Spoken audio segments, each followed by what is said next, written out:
Good evening, all, and welcome to Week 4's coercion discussion on Chapter 6 of the Sidman book, titled Escape. This chapter takes an in-depth look at how the escape behaviors are developed. Starts off by talking about how, as behavior analysts, we're looking at the behaviors of individuals. We're not just looking at the behavior of the individual, but what happens right afterwards. What's the consequence? What is the stimuli that is presented contingent upon the response? How is that behavior maintained? Sidman talks about when we're younger, we use our behaviors to get things. We're trying to get some positive feedback from our parents, or positive reinforcement is used to evoke those behaviors. So we will repeat those behaviors in order to get something. However, as we get older and wiser, we realize that we can use our behaviors also to avoid things or to get out of it, which is where escape essentially comes from. As behavior analysts, we take the time. As behavior analysts, we take it upon ourselves to better understand consequences of behavior, because when we're working with individuals, if we can understand the consequence and we can change the consequence, in theory, we could discover how to change the behavior. It's also important to note that according to Sidman, both negative punishment and negative reinforcement have essentially the same function in a different situation. Their function is to make specific behaviors less likely to occur. However, when we're utilizing these techniques, we need to be careful, because utilizing punishers to decrease problem behaviors or using negative reinforcement to increase specific behaviors or decrease problem behaviors, new behaviors could give rise that lead to escape and avoidance. The next portion of the chapter is all on learning through escape.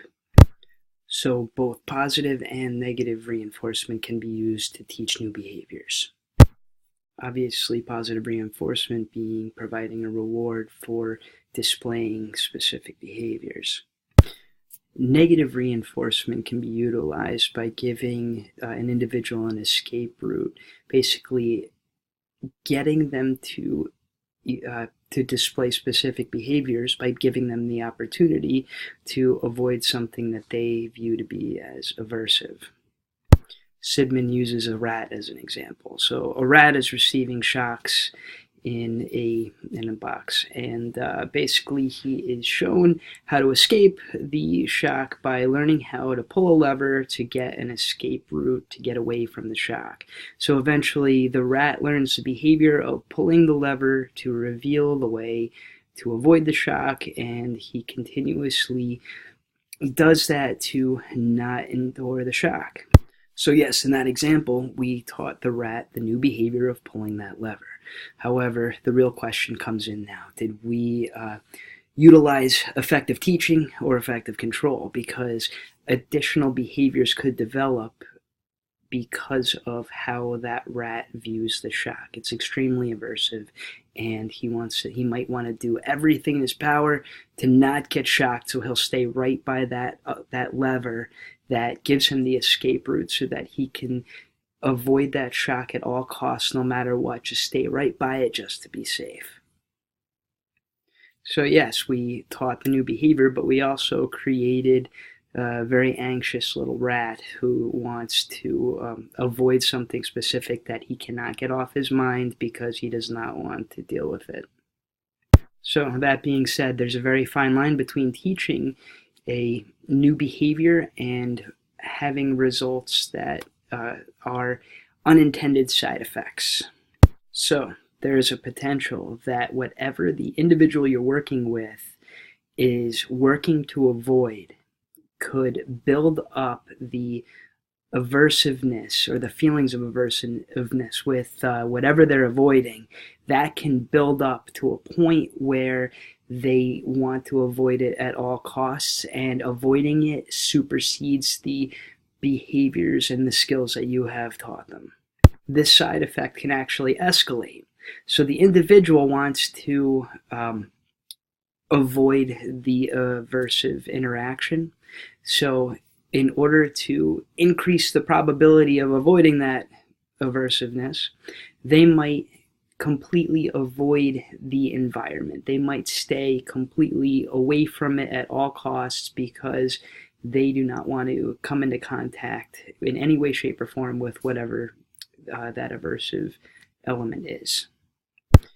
I'm going to utilize some of Sidman's examples because I think he said it really well. So to kind of better understand what I am trying to summarize here, think about his example of somebody who does not really care for their boss, who has negative feelings associated with their boss. When they're in the office, they might want to stay away from their boss at all costs to avoid whatever feelings that person evokes.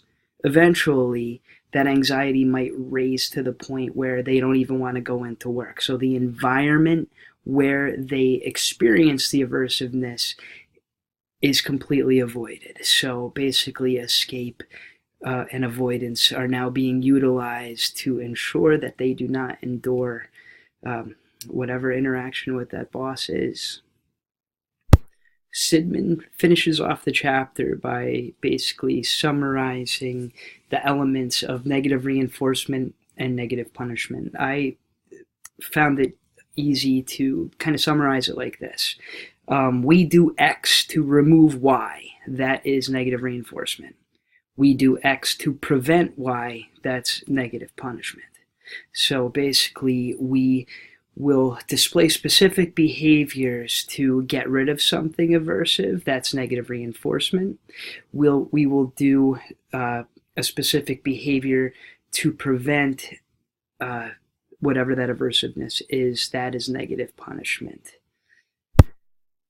The main component in that makeshift equation, though, is the aversiveness, the punishing factor, whatever it is that we do not like, that the individual does not like. So first and foremost, we have to learn that we do not like the aversiveness. The child has to learn that he doesn't like a spanking. You have to learn that you don't like touching the stove when it's on because you burn yourself.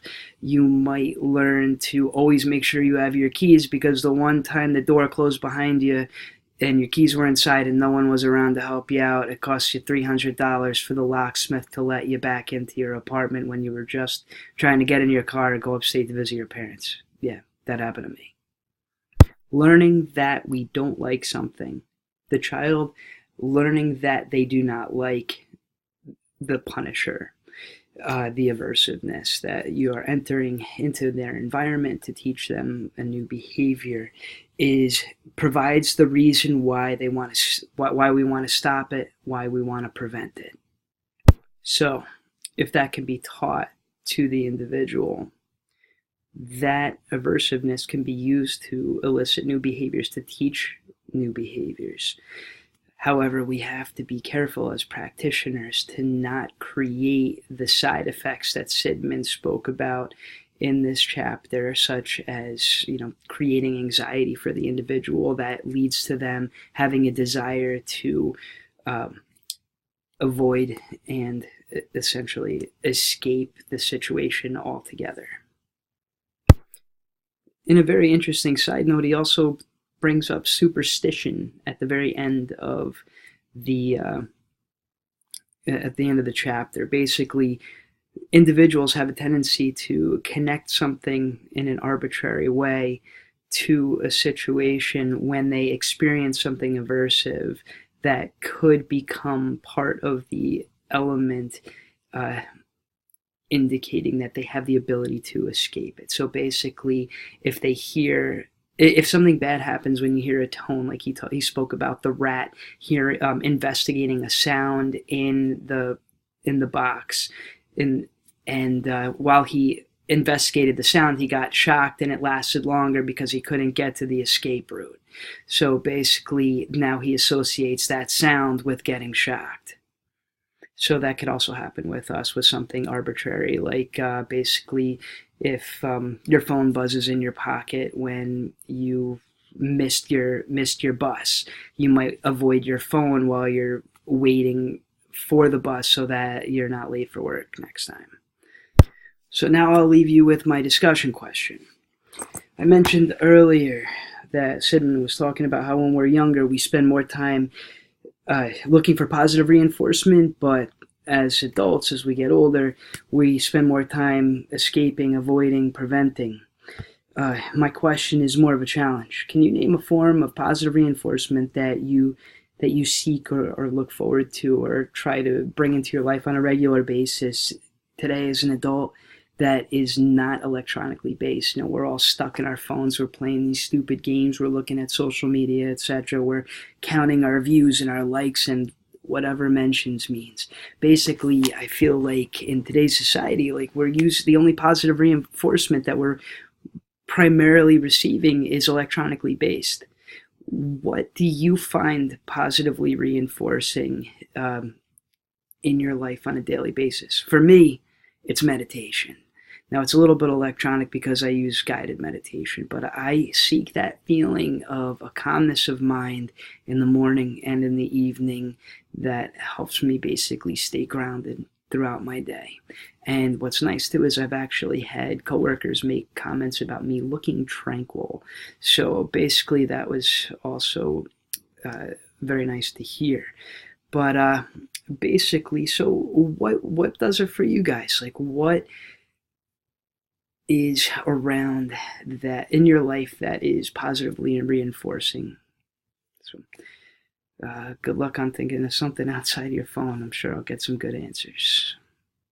So that's the end of my presentation, but I have some bonus content here because I had a case this morning that was a perfect example for this chapter. I tested a very smart little guy. He was 5 years old, and as I was completing the Wechsler Preschool and Primary Scales of Intelligence, 4th edition, he had a lot of things to say. He had a lot of really good in-depth answers, but every once in a while he was very quick to just be like, I don't know.